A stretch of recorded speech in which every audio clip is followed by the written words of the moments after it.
اسی طرح فرمایا وَلَوْ شَاءَ رَبُّكَ لَجَعَلَ النَّاسَ أُمَّةً وَاحِدَةً وَلَا يَزَالُونَ مُخْتَلِفِينَ إِلَّا مَنْ رَحِمَ رَبُّكَ وَلِذَلِكَ خَلَقَهُمْ۔ اگر تیرے رب چاہتے تو ساری مخلوق کو ایک ہی دین پہ ایک ہی رستے پہ قائم فرما دیتے، لیکن ہمیشہ ان میں اختلاف رہے گا، ہاں جن پہ تیرا رب رحمت فرمائے۔ اور اسی حکمت کے تابع اللہ نے پیدا فرمایا ہے۔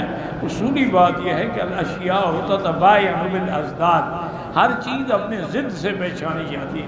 اب دیکھیں رات ہے، اگر رات نہ ہو تو دن کی کیا قیمت ہے، اور اگر دن نہ ہو تو رات کی کیا قیمت ہے۔ تو کبھی دن ہے، کبھی رات ہے، کبھی نور ہے، کبھی ظلمت ہے، ایک طرف صدیق ہے، دوسری طرف ابو جہل ہے۔ یہی تو امتحان ہے، اسی کا نام تو دنیا ہے کہ دنیا میں اللہ نے ہمیں اعمال کے لیے اور اختبار کے لیے بنایا ہے، لیکن یہ اس کی حکمت ہے۔ وَلَٰكِن يُضِلُّ مَن يَشَاءُ وَيَهْدِي مَن يَشَاءُ، جس کو چاہے گمراہ کر دیں اور جس کو چاہے ہدایت دے دیں۔ اللہ تعالیٰ ہدایت دینا چاہے تو ابو جہل کا بیٹا جو ہے وہ بھی صحابی بنے، اور جلیل القدر صحابی، اور بطل من ابطال الاسلام، یعنی جیسے حضرت خالد کا ایک مقام ہے، اسی طرح حضرت اکرمہ کا بھی ایک مقام ہے۔ تو اللہ کی شان ہے کہ باپ ابو جہل ہے اور بیٹا اکرمہ ہے۔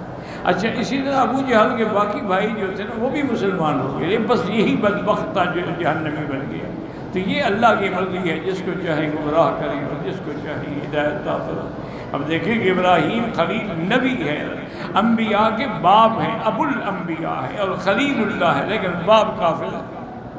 جتنی محنت فرمائی، نصیحت کی، جتنا سمجھایا، لیکن باپ نے کوئی بات نہ مانی، بلکہ الٹا کہا کہ ابراہیم آئندہ میرے اور میرے خداؤں کے خلاف کوئی بات، ورنہ لأرجمنک، میں تمہیں پتھر ماروں، مجھے چھوڑ دو۔ تو آپ نے کہا سلام علیکم۔ اچھا ابا جان سلام علیکم، یہ سلام متارکہ ہے۔ ایک سلام ہوتا ہے نا آنے کا، ایک کہتے ہیں متارکہ یعنی جانے کا سلام، بھئی آج کے بعد بس آپ کی اور میری ختم ہو گئی۔